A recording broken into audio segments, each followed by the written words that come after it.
وعظم رضي الله تعالى عن أهل البيت المطهرين وأصحابه المهتدين وتابعين لهم بإحسان إلى يوم الدين.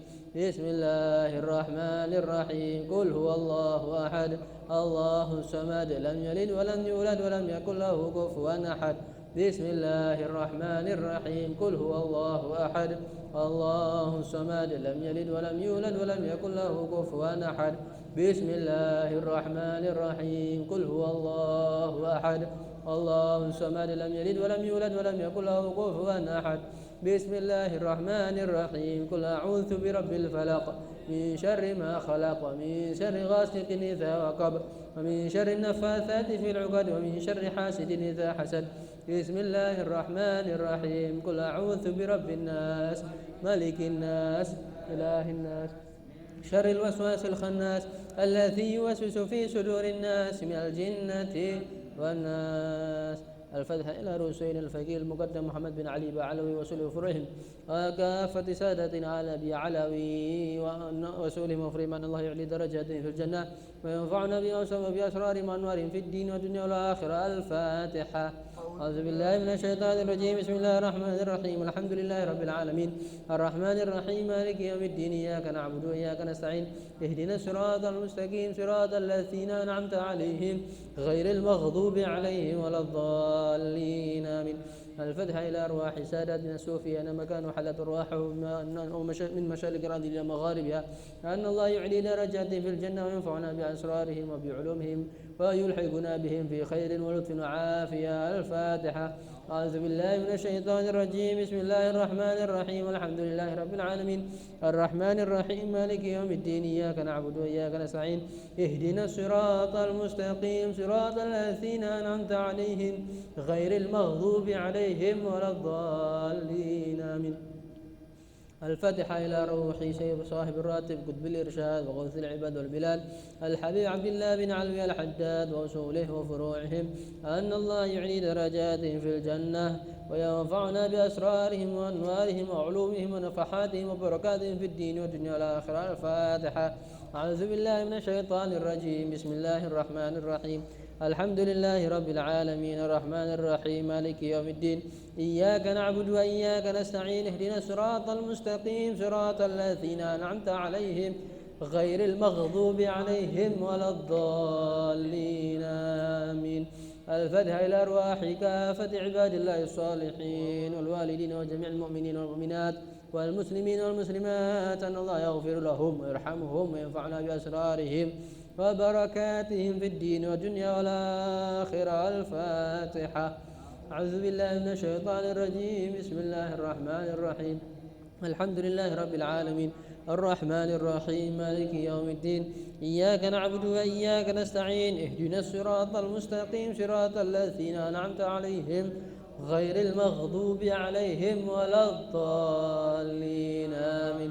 اللهم إنا نسألك رضاك والجنة ونعوذ بك من سخطك والنار. اللهم إنا نسألك رضاك والجنة ونعوذ بك من سخطك والنار. اللهم إنا نسألك رضاك والجنة ونعوذ بك من سخطك والنار. يا عالم السر منا لا تهتك الستر عنا وعافنا واعف عنا وكلنا حيث كنت. يا عالم السر منا لا تهتك الستر عنا وعافنا واعف عنا وكلنا حيث كنت. يا عالم السر منا لا تهتك الستر وعافنا واعف عنا وكلنا حيث كنا. يا الله بها يا الله بها يا الله بحسن الخاتمة يا الله بها يا الله بحسن الخاتمة يا الله بها يا الله بها الله بحسن الخاتمة. يا لطيفا لم يزل ألطف بنا فيما نزل إنك لطيف لم تزل ألطف بنا والمسلمين. يا لطيفا لم يزل ألطف بنا فيما نزل إنك لطيف لم تزل ألطف بنا والمسلمين. يا لطيفا لم يزل ألطف بنا فيما نزل إنك لطيف لم تزل ألطف بنا والمسلمين. يا لطيفا بخلقه يا عليما بخلقه يا خبيرا بخلقه ألطف بنا. يا يا لطيفا بخلقه يا عليما بخلقه يا خبيرا بخلقه الطف بنا يا لطيف يا عليم يا خبير يا لطيفا بخلقه يا عليما بخلقه يا خبيرا بخلقه الطف بنا يا لطيف يا عليم يا خبير. جزا الله سيدنا محمدا عنا خيرا جزا الله سيدنا محمدا ما هو أهله جزا الله سيدنا محمدا عنا خيرا جزا الله سيدنا محمدا ما هو أهله جزا الله سيدنا محمدا عنا خيرا جزا الله سيدنا محمدا يا أمان الخائفين منا مما نخاف يا أمان الخائفين سلمنا مما نخاف يا أمان الخائفين نجنا مما نخاف يا أمان الخائفين منا مما نخاف يا أمان الخائفين سلمنا مما نخاف يا أمان الخائفين نجنا مما نخاف يا أمان الخائفين آمنا مما نخاف يا أمان الخائفين سلمنا مما نخاف يا أمان الخائفين نجنا مما نخاف. الفتحة بقبول إلى حضرة الرسول محمد صلى الله عليه وسلم. الفاتحة.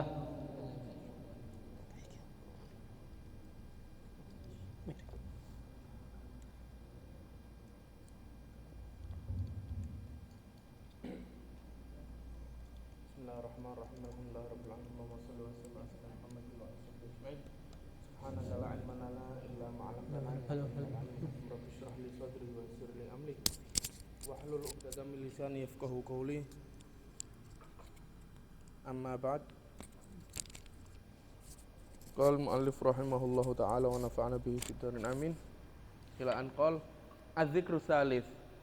Zikir yang ketiga. Yang pertama dalam Ratibul Haddad zikir adalah habis Fatihah ayat kursi kemudian la ilaha illallah wahdahu la syarikalah, ya kan? Lahul mulku wa lahul hamdu yuhyi wa yumiit wa huwa ala kulli syai'in qadir. Yang kedua subhanallah walhamdulillah wa la ilaha illallah wallahu akbar. Yang ketiga berarti apa?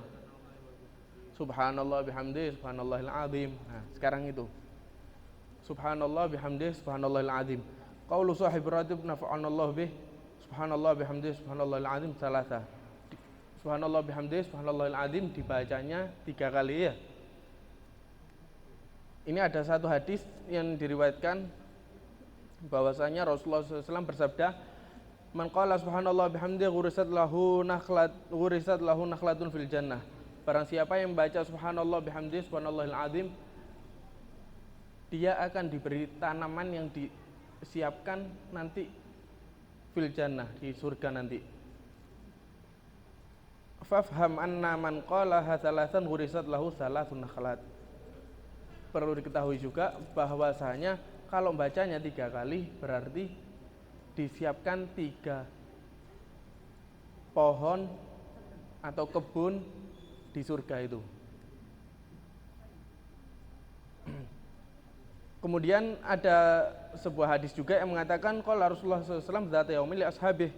Rasulullah SAW pernah pas bareng-bareng sama sahabat-sahabat yang lain, Rasulullah pernah mengatakan qulu subhanallah bihamdih subhanallah wa bihamdih mi'a marrah. Bacalah subhanallah wa bihamdih 100 kali. Tahu-tahu Rasulullah mengucapkan seperti itu. Man qalaha marrah kutibat lahu asyur hasanat. Barang siapa yang bacanya cuma sekali, dia mendapatkan 10 hasanah, 10 kebaikan. Wa man qalaha asyran kutibat lahu mi'atu hasanah. Dan barang siapa yang bacanya 10 kali, dikasih ganjaran 100 hasanah. Wa man qalaha mi'ah kutibat lahu alfu hasanah. Kalau yang bacanya 100 kali, maka dikasih ganjaran 1000 hasanah kebaikan. Wa man zadahullah, barang siapa yang menambah dari bacaan tersebut lebih dari 100, nanti ditambah lagi sama Allah Subhanahu wa taala. Wa man istaghfara ghufirallah, barang siapa yang beristighfar juga akan diampuni oleh Allah Subhanahu wa taala. Maka kalau kita bacanya dalam Ratibul Haddad berapa kali? 3 kali, berarti mendapatkan 30 hasanah. Ini subhanallah bihamdi subhanallahil azim, ini termasuk diriwayatkan juga di dalam kitab Shahihul Bukhari. Kitab Shahihul Bukhari adalah kitab yang paling sahih dalam ilmu hadis. Dalam ilmu hadis, kitab yang paling dipegang teguh oleh para ulama adalah kitab dari Shahihul Bukhari. Yang kedua, derajat yang paling sahih juga adalah Shahihul Muslim. Tapi yang paling utama adalah Shahihul Bukhari. Hampir dipastikan hadis yang ada di Shahihul Bukhari adalah hadis yang benar-benar sahih dan tidak ada yang dhaif. Diriwayatkan juga dalam kitab Shahihul Bukhari pada hadis yang paling akhir dalam kitab Shahihul Bukhari. Kitab Shahihul Bukhari ada ribuan hadis. Imam Bukhari bertabarruk dengan hadis ini ditaruh paling belakang sendiri. Sebagai perpisahan dari buku itu yang paling indah, yaitu mengucapkan fadilah dari kalimat ini, subhanallah bihamdihi subhanallahil azim. Rasulullah sallallahu alaihi wasallam bersabda, kalimatani khafifatani 'alal lisan, tsaqilatani fil mizan, habibatani ilar rahman. Subhanallah bihamdihi subhanallahil azim. Ada dua kalimat kata Rasulullah sallallahu alaihi wasallam yang khafifatan. Dua kalimat ini ringan. 'Alal lisan, diucapkan sama lisan sangat ringan. Subhanallah bihamdihi subhanallahil azim, gampang ya. Tsaqilatani fil mizan, tapi dua kalimat ini sakil. Dua kalimat ini sangat berat fil mizan, dalam mizan timbangan kita nanti di akhirat. Habibatani ilar rahman. Kemudian dua kalimat ini sangat dicintai oleh Allah Subhanahu wa taala. Apa itu? Yaitu subhanallah wa bihamdihi subhanallahil azim. Pernah putra dari Al-Habib Abdullah Al-Haddad yang bernama Al-Habib Hasan, beliau menceritakan suatu kisah bahwasanya Al-Habib Abdullah Al-Haddad tatkala sakit yang mana karena sakit itu meninggal, berarti sakit terakhir sebelum meninggal gitu. 40 hari ketika sakit itu, 40 hari sebelum meninggal itu, tatkala masa-masa sakit, beliau itu yang paling banyak diucapkan adalah kana katsiran fi maradih yuraddid subhanallah wa bihamdihi subhanallahil azim. Beliau sangat sering mengucapkan kalimat subhanallah wa bihamdihi subhanallahil azim. Ini orang sekelas Habib Abdullah Haddad ya. Tatkala akhir hayatnya beliau mengucap itu terus. Artinya ini zikir bukan main-main, bahkan dibuat andalan tatkala sakit ketika mau meninggal. Berarti ada keistimewaan khusus.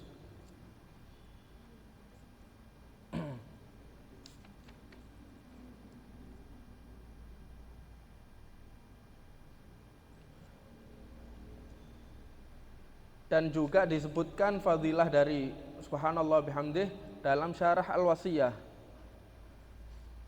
Wa ja'anhu sallallahu alaihi wasallam fi subhanallah bihamdih annaha ahabbul kalam. Dan diriwayatkan juga bahwasanya subhanallah bihamdih adalah paling ahabbul kalam ilallah, paling disukai kalimat oleh Allah Subhanahu wa taala, kalimat yang paling disukai oleh Allah Subhanahu wa taala. Dan subhanallah tersebut paling utamanya kalam juga. Wa annahu yuktabu biha liqailiha mi'atu alfi hasanah wa arba'atun wa isruna alfi hasanah. Kalau baca itu subhanallah ditulis untuk yang baca tersebut 124.000 hasanah. Banyak ya. Wa annaha ahabbu ilallahi min jabal dhahab yunfiquhu fisabilillah. Baca itu lebih disukai oleh Allah Subhanahu wa taala daripada misal kalau orang nyumbang, infak. Infaknya sebesar satu gunung. Bukan uang, tapi emas. Infak berupa emas satu gunung. itu pahalanya yang lebih disukai sama Allah Subhanahu wa taala adalah baca subhanallah tadi. Subhanallah bihamdihi subhanallahil azim. Fi sabilillah. Infaknya fi sabilillah.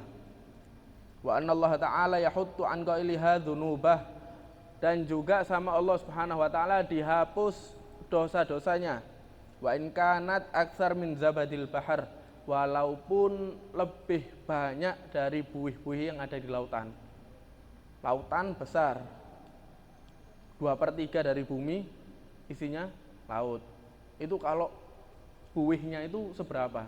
Misal dosamu lebih dari itu, misal diampuni sama Allah Subhanahu wa taala berkat baca subhanallah wa bihamdihi subhanallahil azim. Fafham annaka idza qultaha salasan kama fir ratibis syarif falaka salatu mi'a alf hasanah wa thnatani wa sab'una alf hasanah. Maka kalau kita bacanya 3 kali seperti yang ada di rotib, maka kita mendapatkan 372.072 ribu hasanah. 124.000 dikali 3 berarti 374 ya, betul. 374.000 hasanah. Ini adalah fadilah dari membaca rotibul haddad, yang mana yang ada di dalam rotib itu bukan sembarangan bacaan-bacaan biasa yang sekadar ditulis oleh ulama atau siapapun itu.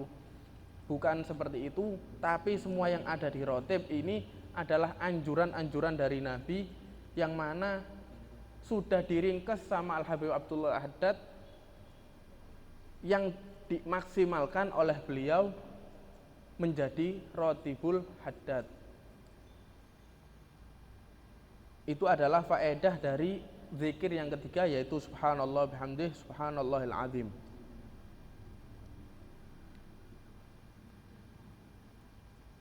Mungkin cuma ini yang bisa Al-Fakir sampaikan karena sudah mepet ya.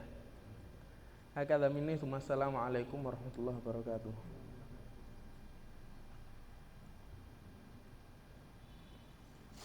Bismillahirrahmanirrahim.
Jadi ada seorang laki-laki yang dulu dia menikah dengan seorang perempuan, lalu istrinya tadi itu, perempuan tadi tersebut meninggal.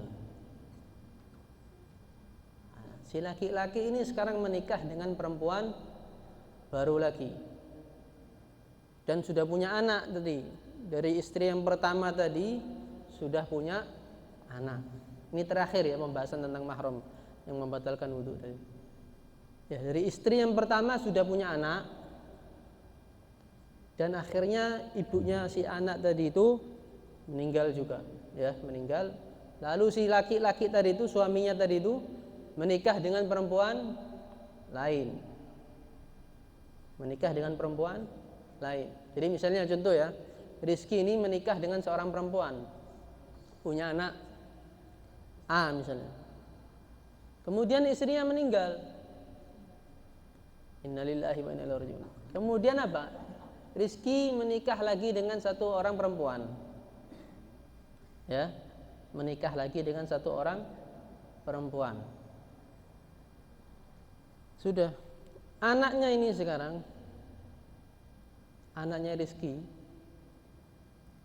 perempuan misalnya ya, anaknya Rizki ini perempuan, ingin menikah dengan satu orang laki-laki misalnya, siapa? Mukhlis misalnya. Ya, anaknya Rizki mau menikah dengan Mukhlis. Nah, sekarang pertanyaannya gini, apakah Mukhlis dengan istrinya ayahnya Mukhlis, ayahnya siapa ini? Apakah Mukhlis ya dengan istrinya Rizki yang kedua, yang baru, mahram apa enggak? Tergambar enggak? Apakah Mukhlis ya, yang mantunya siapa? Ya mantunya Rizki ini. Apakah Mukhlis ini mahram dengan istrinya Rizki ini, yang baru tapi ya? Yang baru, yang apa? Yang lama kan sudah meninggal. Apakah mahram apa bukan? Mahram, ya.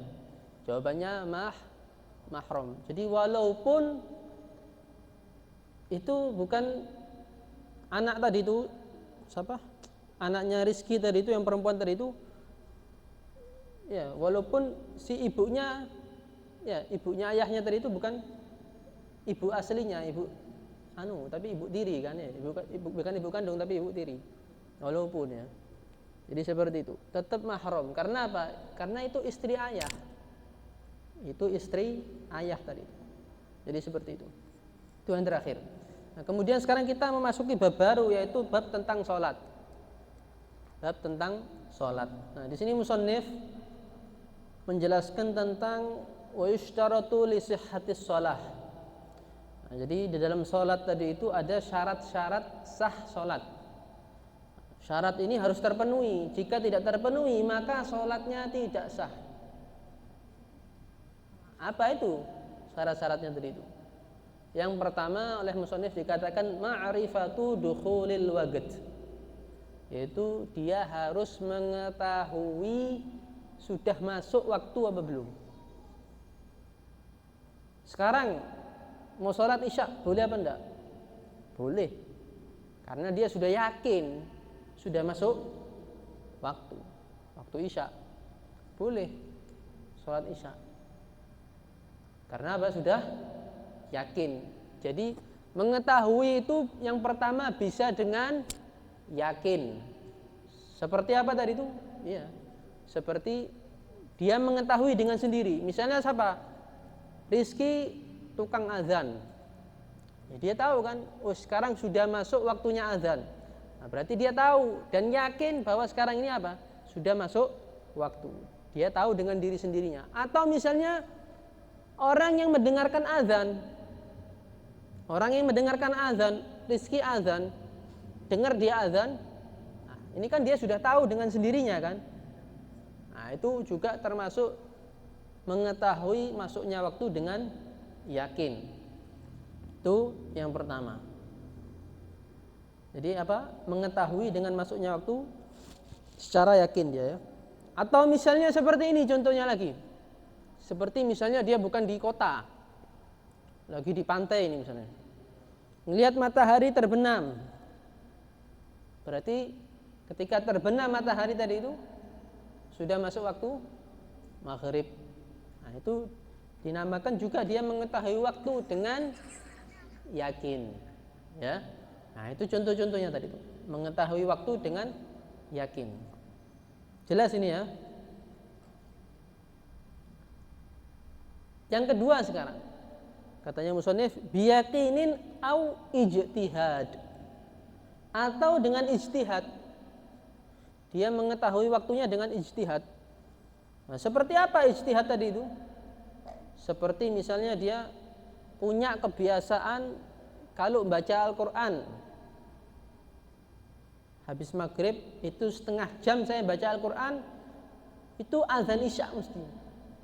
Nah, sama. Itu dikatakan dia mengetahui masuk waktu dengan ijtihad, dengan kebiasaannya dia dengan usahanya dia tadi itu, dengan membaca. Kalau anak misalnya baca habis maghrib setengah jam itu biasanya azan isya, oh ya sudah, berarti tidak apa-apa walaupun dia tidak dengar azan, walaupun misalnya mati lampu kabeh kalau sing azan, masjid kabeh ono sing azan, tapi apa, dia punya kebiasaan setiap habis maghrib baca Al-Quran setengah jam itu masuk waktu isya setelahnya, dan sudah cukup, tidak apa-apa. Mau dia sholat tidak apa-apa, tapi dengan ijtihad tadi ya, dengan dia punya kebiasaan misalnya, atau misalnya dia punya pekerjaan misalnya, ini kalau saya menjahit di waktu zuhur, kalau saya menjahit 2 jam ini biasanya nanti sudah masuk waktu asar, nah, sudah, berarti kebiasaan menjahitnya dia itu tadi itu, yang dia jahit tadi itu selama 2 jam itu nanti setelahnya itu baru masuk waktu asar, itu sudah cukup bahwa dikatakan dia mengetahui masuknya waktu. Paham ini ya? Itu contoh-contoh ijtihad tadi itu, dengan usaha, dengan ikhtiarnya dia tadi itu untuk mengetahui masuknya waktu. Atau misalnya dengan mendengarkan suara-suara hewan misalnya. Loh, ini ayam di rumahku ini tidak mungkin kukuruyuk kalau tidak masuk waktu subuh misalnya. Jadi dia bangun jam 3. Bingung dia, sudah masuk waktu subuh apa enggak? Tapi dia punya ayam, yang mana ayamnya ini setiap azan subuh atau setiap waktu subuh itu apa? Kukuruyuk misalnya gitu. Ya, bersiul atau apa? Berkokok tadi itu menunjukkan bahwa itu sudah masuk waktu. Jadi cukup mengetahui waktu tadi itu dengan apa? Dengan kokokannya ayam tadi itu sudah dikatakan cukup bahwa dia mengetahui waktu. Dengan apa? Tapi dengan ijtihad tadi itu, dengan usahanya dia, ikhtiarnya dia. Nah, maka kalau sudah seperti ini, ya, kalau sudah dia misalnya punya kebiasaan seperti tadi itu, dengan kerjaannya dia, atau dengan bacaannya dia, atau dengan suara ayam misalnya, dia bisa mengetahui waktu tadi itu, maka dikatakan di sini fala yajuzu lahu ay yuqallida ghairahu aw ay yuqallida ghairahu ma'al qudrati 'alal ijtihad. Kalau dia misalnya punya kebiasaan ijtihad, jadi setelah dia misalnya tidak mengetahui masuknya waktu, terus dia sekarang ijtihad, ya, dia ijtihad, ya, ini tidak mengetahui masuknya waktu. Beda kalau tadi ana tahu tadi ada azan duhur, ada azan asar, itu namanya dia tahu sekarang. Nah, sekarang misalnya tidak tahu, tidak tahu, misalnya tinggal di mana, tinggal di daerah yang jauh, ya, tidak ada azan di sana, tidak ada masjid misalnya. Cara mengetahui masuk waktu dengan apa? Misal tadi itu dengan bacaan yang inti tadi itu baca, atau dengan pekerjaan yang inti lakukan, atau dengan misalnya suara hewan tadi itu yang berkokok atau yang apa, nah, itu menunjukkan bahwa misalnya waktu sudah masuk. Nah, sudah cukup untuk apa? Untuk mengetahui masuknya waktu. Maka kalau sudah seperti itu, tidak boleh, ya, seseorang yang dia itu bisa berijtihad untuk apa? Mengikuti orang yang lain yang tanpa ijtihad. Paham ini? Jadi misalnya dia bisa ijtihad dengan hal-hal tadi tersebut, tapi misalnya ada orang memberitahu dia, Rizky, sekarang sudah masuk waktunya asar, tapi ente belum melakukan hal yang menunjukkan bahwa masuk waktu tadi itu tidak boleh dulu, tidak boleh dia mengikuti siapa orang yang tadi itu mengatakan tadi itu, tapi dia harus ijtihad dulu, harus ijtihad sampai dia hasil apa, mendapatkan jawaban atau mendapatkan dugaan bahwa itu sudah masuk waktu. Paham ini ya? Lalu juga di sini dikatakan fa illam yastati'il ijtihad. Kalau sekarang dia misalnya tidak bisa berijtihad atau tidak bisa untuk melakukan tadi itu pekerjaan-pekerjaan, atau misalnya membaca tadi itu, atau misalnya dengan suara-suara hewan misalnya yang menunjukkan bahwa itu sudah masuk waktu, nggak bisa semuanya tadi itu. Akhadha bi khabari thiqatin yukhbiru an ijtihad. sekarang dia boleh mengambil atau menerima berita dari orang yang terpercaya, yang memberitahu dia dari ijtihad. Jadi misalnya siapa? Ada Rizki sama Mukhlis ini. Rizki tidak tahu sekarang sudah masuk waktu apa enggak. Dia dirinya tidak tahu. Kemudian dirinya dia juga tidak bisa berijtihad. Tidak punya kebiasaan-kebiasaan yang misalnya bisa itu mengetahui masuknya waktu. Sekarang sudah Mukhlis datang, Rizki, sekarang sudah masuk waktunya asar. Loh, ente tahu dari mana Mukhlis? Iya, ana ini kalau habis zuhur itu baca Al-Quran setengah juz misalnya, atau 20 menit atau 30 menit, itu mesti azan asar. Oh gitu. Nah, kebetulan Mukhlis ini orangnya jujur, terpercaya. Ya sudah, Rizki tidak apa-apa mengambil info atau informasi dari siapa? Mukhlis. Jadi tidak apa-apa. Oh, sekarang saya sudah diberitahu sama Mukhlis, sudah masuk waktu, saya mau sholat asar. Nah, tidak apa-apa. Paham itu ini ya? Maka dari itu apa? Konsekuensinya apa? Di sini dikatakan lagi yang ketiga, au ghalabati dhannin, atau dia misalnya punya dugaan kuat. Punya dugaan kuat bahwa waktu ini sudah masuk. Dia 90%. Ini kalau sudah awannya seperti ini, atau misalnya kalau sudah gelap seperti ini, ya ini yang terakhir ya. Ini kalau sudah gelap seperti ini sudah masuk waktu maghrib. Ini kalau misalnya sudah agak terang segini ini sudah masuk waktu subuh. Nah, dia punya dugaan yang kuat. 90%, 80%, ya, 95%. Ini sudah masuk waktu dengan dugaan yang kuat tadi. Sudah cukup. Mau langsung dia sholat dengan dugaan yang kuatnya dia tadi itu, tidak apa-apa. Jadi di sini ada tiga derajat. Yang pertama, dia harus mengetahui masuknya waktu dengan yakin. Nah, dengan yakin ini apa? Dia mengetahui dengan sendirinya, atau dia mengetahui misalnya dengan azannya orang tukang azan tadi itu. Nah, seperti itu. Kemudian yang kedua dengan ijtihad. Ijtihad ini dengan apa? Misalnya dengan bacaan Al-Quran, atau bacaan misalnya Yasin atau apa, misalnya setengah juz, 1 juz, ya. Atau misalnya apa? Kebiasaan, ya. Dia kerja, atau dia misalnya jahit, atau dia misalnya apa? Bersih-bersih misalnya. Kalau saya misalnya bersih-bersih setengah jam, itu masuk waktu, sudah cukup, tidak apa-apa dikatakan. Dia mengetahui masuknya waktu dengan kebiasaannya tadi itu. Atau misalnya tadi itu dengan berita orang yang memberitahu tadi itu. Ya, berita orang yang memberitahu tadi itu. Nah, itu sudah cukup. Atau juga misalnya dengan apa? Dengan misalnya dia punya jam.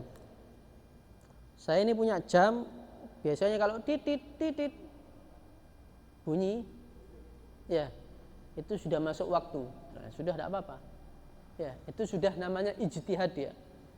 Ya, dengan jamnya dia tadi. Nah, jadi sudah mau langsung sholat ketika sudah mengetahui masuknya waktu tadi itu dengan jam, atau dengan kebiasaannya dia, atau misalnya dengan suara hewan, ya, yang belum saya sebutkan tadi itu, suaranya hewan, misalnya ini kalau kokok, ini sudah masuk waktu subuh. Nah, sudah cukup, tidak apa-apa. Nah, kemudian yang terakhir tadi itu au ghalabatid dhon. Derajat yang ketiga itu dengan apa? Dengan dugaan kuat, dia mengira bahwa ini sudah masuk waktu. Sudah masuk waktunya sholat. Sekarang saya mau mengerjakan sholat. Nah, itu tidak apa-apa. Lain halnya, ya, di sini dikatakan oleh musannif, fa in shalla ma'asyak. Kalau ada orang tiba-tiba dia ragu-ragu, ini sudah masuk waktu apa enggak? 50-50.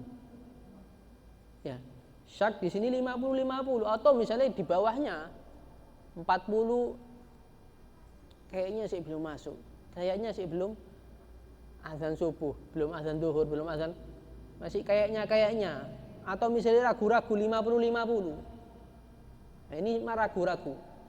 Kalau dia sekarang langsung sholat, dalam keadaan dia masih ragu-ragu, hukum sholatnya gimana? Hukum sholatnya gimana? Tidak sah. Hukum sholatnya tidak sah. Walaupun ternyata benar sudah masuk waktu. Jadi sekarang misalnya, ini sudah adzan subuh apa enggak ya? Tapi si peteng. Ya, enggak kelihatan ada terang-terang gitu di langit. Misalnya, tak sholat wis. Tak sholat subuh dhisik, Allahu Akbar, Assalamualaikum warahmatullahi wabarakatuh. Ternyata ada orang baru datang dari masjid. Ente wis sholat subuh? Sudah. Oh ya wis. Jam berapa tadi? Wis dari tadi subuhnya. Subuhnya sudah 10 menit yang lalu, setengah jam yang lalu. Ini saya baru pulang dari masjid. Oh, alhamdulillah. Saya sudah sholat. Ternyata betul tadi itu. Ternyata betul. Saya sholat tadi itu sudah masuk waktu. Loh, sekarang gimana sholatnya? Ya tidak sah. Karena apa? Karena dia tadi sholat ragu-ragu. Karena ragu-ragu tadi. Pas sholat tadi itu sudah masuk waktu apa belum? 50-50. Apalagi misalnya 40-30 misalnya. Tidak ada keyakinan, tidak ada dugaan kuat. Ya, yang adanya ragu-ragu dan di bawahnya ragu-ragu. Sudah. Kalau walaupun dia misalnya mengerjakan sholat dan terbukti bahwa sholatnya tadi itu benar sudah masuk waktu, tetap sholatnya tidak sah. Lalu terus gimana konsekuensinya? Ya harus diulangi.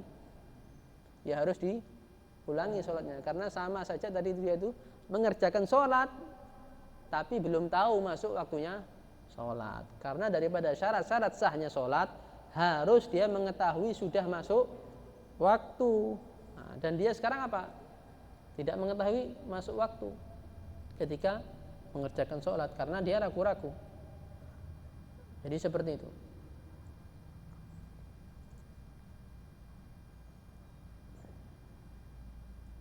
Nah, kemudian di sini sedikit disebutkan kalau orang buta gimana? Orang buta ini, kesian kan orang buta kan? Atau tuli misalnya. Tuli buta kan tidak bisa mengetahui kalau misalnya kalau buta misalnya dia mungkin tidak kelihatan orang-orang sholat apa enggak mungkin tapi bisa dengar. Tapi misalnya dia di tempat yang asing sana tidak dengar tidak dengar gimana dia mau mengetahui waktunya sholat tadi itu? Hah? Gimana? Kesian kan? Masa ente tidak usah sholat? Ya enggak, ada apa? Tetap wajib sholat. Nah sekarang gimana? Ya tadi itu sama. Kalau dia misalnya bisa ijtihad, wis saya ini walaupun buta ini jangan dikira saya tidak tahu ya masuk waktu misalnya. Saya ini kalau misalnya baca Al-Quran 1 jam misalnya, itu biasanya sudah masuk waktu. Ya sudah, tak apa-apa. Ya, dengan ijtihadnya dia tadi itu, kalau dia bisa mengetahui masuknya waktu sudah cukup. Atau misalnya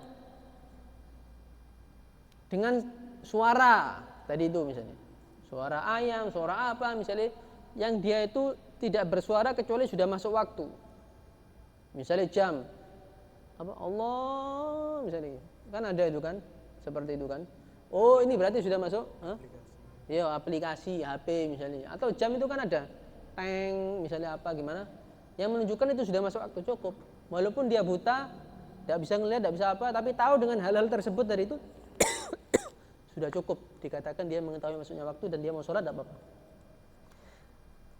Nah, kemudian di sini yang perlu diperhatikan bagi orang yang sholat dengan ijtihad tadi, ya, saya sudah beristihad, istihadnya kamu dengan apa? Dengan misalnya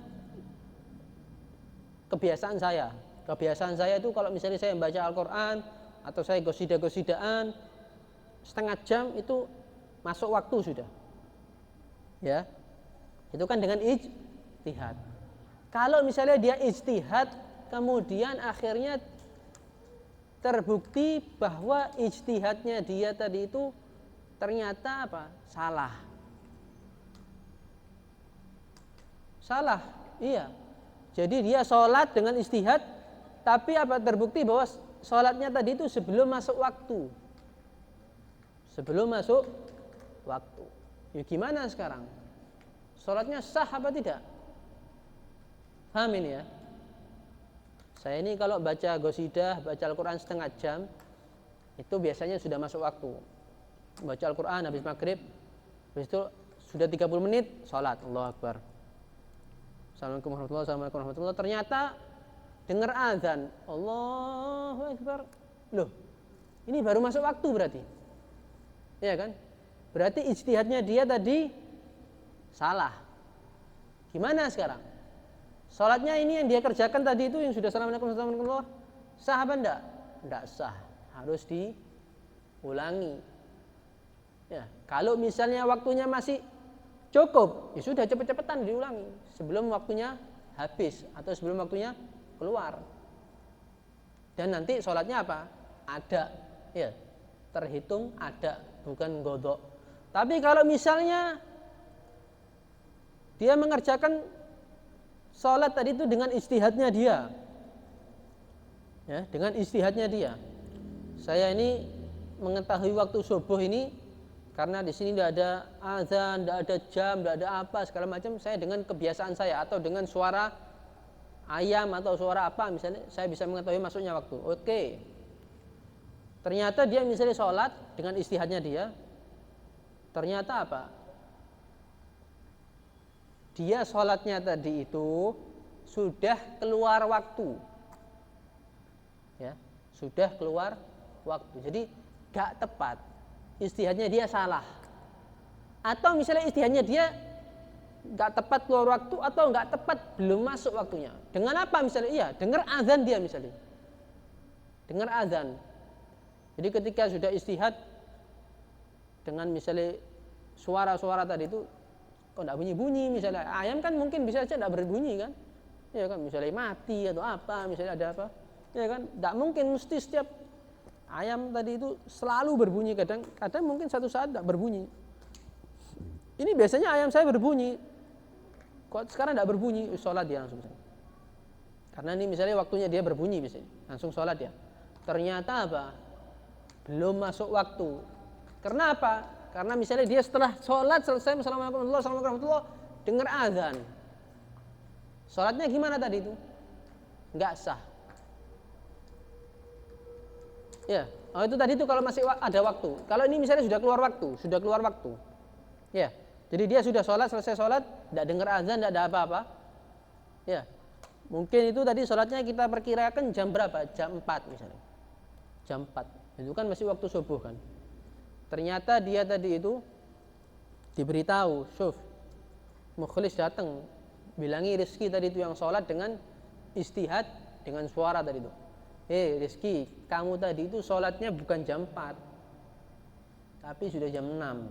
Loh, iya tak? Iya. Loh, tapi saya biasanya itu ayam saya itu berbunyinya jam 4. Tadi itu ayammu hari ini berbunyinya jam 6. Ya, berarti apa? Sholat yang dia lakukan tadi itu sudah keluar waktu, iya kan? Sholatnya kan jam 6. Mukhlis beritahu sama si siapa? Si Rizki tadi itu. Rizki, kamu ini sholatnya tadi itu bukan jam 4, tapi jam 6. Loh, ayam saya itu biasanya jam 4 kok berbunyinya tadi. Ayammu tadi itu tidak berbunyi jam 4, tapi jam 6. Loh, berarti sholatnya dia tadi itu jam 6 kan? Ya sudah. Berarti terbukti bahwa sholat yang dia lakukan tadi itu tidak sah, dan sekarang dia harus sholat lagi, mengulangi sholatnya lagi, dan sholatnya tadi itu yang diulangi itu adalah qadha. Adalah qadha, bukan ada. Karena apa? Sudah lewat, sudah keluar waktunya. Waktu subuh sudah keluar, jam 6 sudah terbit matahari. Paham itu ya?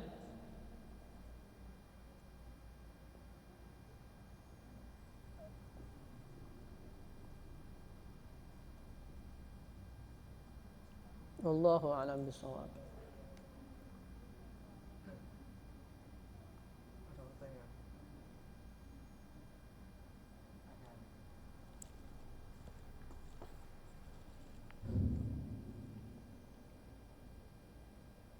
Langsung.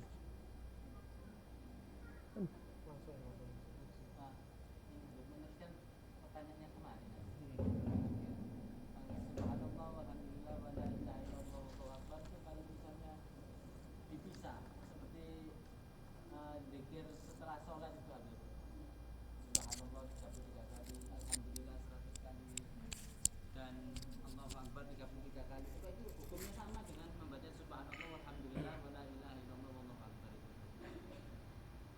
itu nanti kayak subhanallah, ya kan? Kan aslinya subhanallah, alhamdulillah, wala ilaha illallah, wallahu akbar, wallahu akbar. Itu namanya kan al-baqiyatus sholihat. Al-baqiyatus sholihat ada 4, yaitu subhanallah, alhamdulillah, wala ilaha illallah, wallahu akbar. Kemudian kalau dipisah kayak seperti waktu apa? Ba'da sholah. Waktu ba'da sholah itu juga ada fadilahnya sendiri. Dengan aturan yang 33, yang subhanallah 33 ya, alhamdulillah 33, kemudian sama Allahu Akbar 33, kemudian ditambah, itu kan totalnya 99. Allahu Akbar, terakhir apa? Subhanallah. Allahu Akbar kabira walhamdulillah katsira subhanallah bukratan wa asila. Pokok itu pasnya 100, itu pas 100 dengan 99 tuh ditambah 1 itu ada faedahnya sendiri, ada hadisnya sendiri yang menyangkut tentang itu. Dan kalau dipretel juga sama kayak tadi subhanallah ada sendiri kan fadilahnya, subhanallah bihamdihi subhanallah azim. Kalau digabung juga dengan yang lain jadinya menjadi faedah untuk al-baqiyatus sholihat. Jadi faedahnya ada sendiri.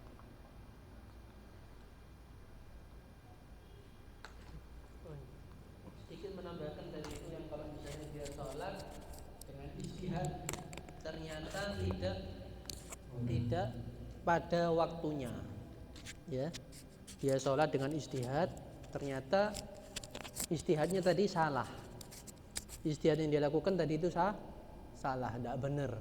Misalnya dia punya istihad, saya setiap maghrib baca Al-Quran setengah jam itu azan isya, misal aja. Lalu apa? Sudah setelah setengah jam dia baca Al-Quran, sholat. Ternyata sholatnya apa? Masih belum masuk waktu. Nah, kan berarti salah kan? Sholatnya gimana? Gak sah. Nah, lalu gimana sekarang?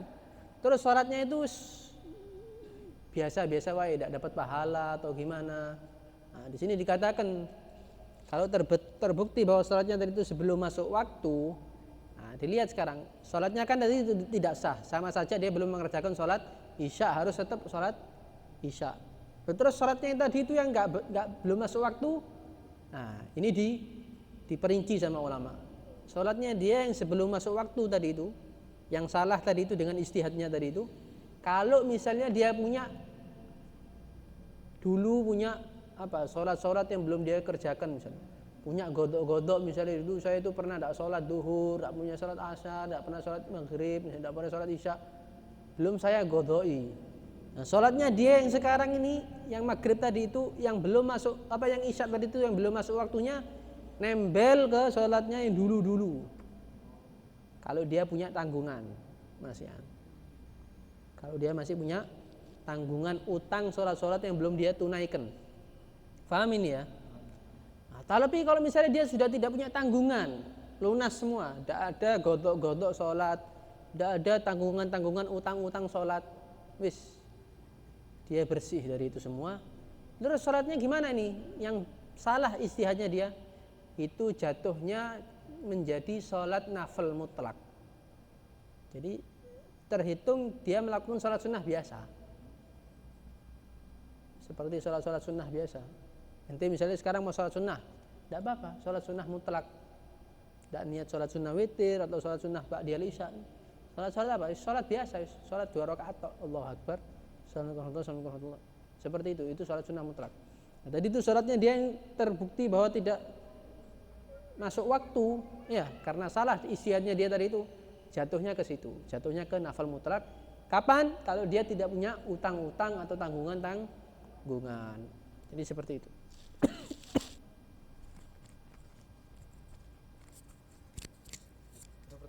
Wallahu a'lam. Bisa ada yang bertanya? Yang mahram.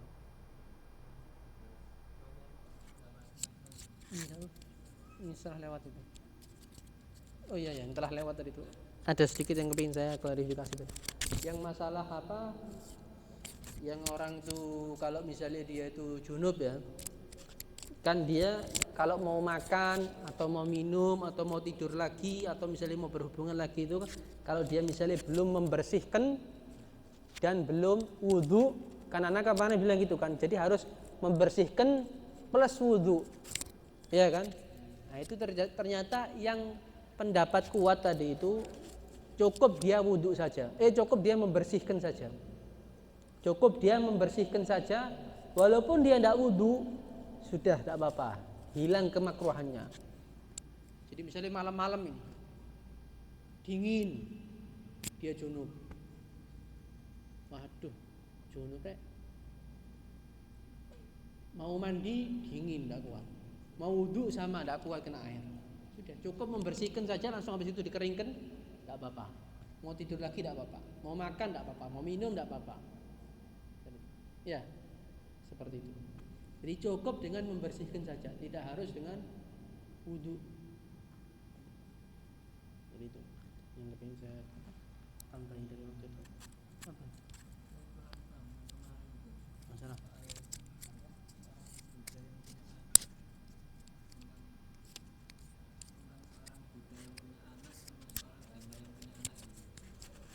Ya.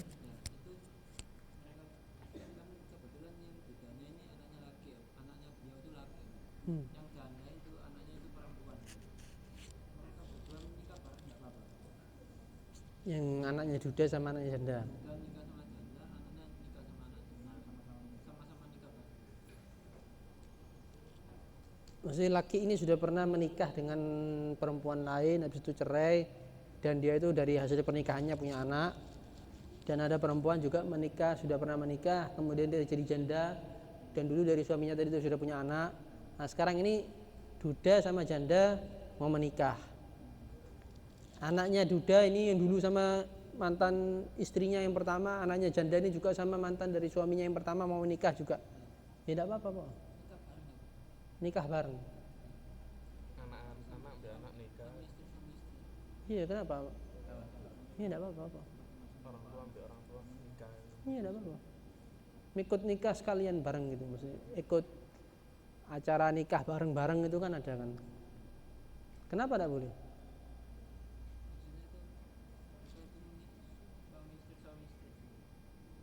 Suami istri.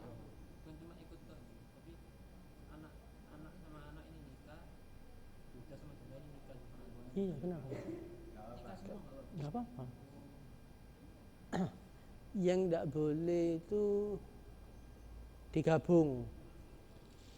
Misalnya si ayah tadi itu duda tadi itu mau menikah dengan si janda sama anaknya janda, nah itu tidak boleh digabung kayak gitu, tidak boleh, karena nanti kesian ya, bisa nanti terjadi apa, percekcokan, permasalahan, anak sama ibu jadi suaminya satu orang kan kan akhirnya terjadi nanti katanya ulama itu bisa menyebabkan qati'atur rahim, memutus silaturahmi, ya kan. Nah itu yang tidak boleh. Sama misalnya dia mau menikah dengan A dan sama saudarinya A ini bareng, nggak boleh. Itu yang kayak seperti itu tidak boleh. Karena apa? Ya sama nanti bisa menyebabkan putus silaturahmi. Ya, bareng-bareng nikah ambil kakak adik bisa sekalian.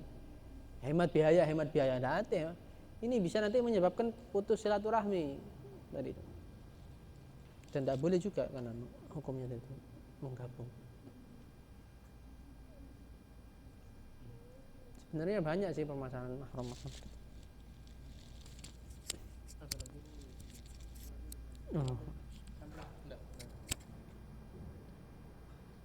يا ربنا اعترفنا بأننا اقترفنا وأننا أسرفنا على لظى أسرفنا فتب علينا توبة تغسل كل حوبة واسترنا العورات وآمن الروعات واغفر لوالدينا ربي ومولودينا والأخ والإخوان وسائر الخلان وكل ذي محبة أو جيرة أو صحبة والمسلمين أجمع آمين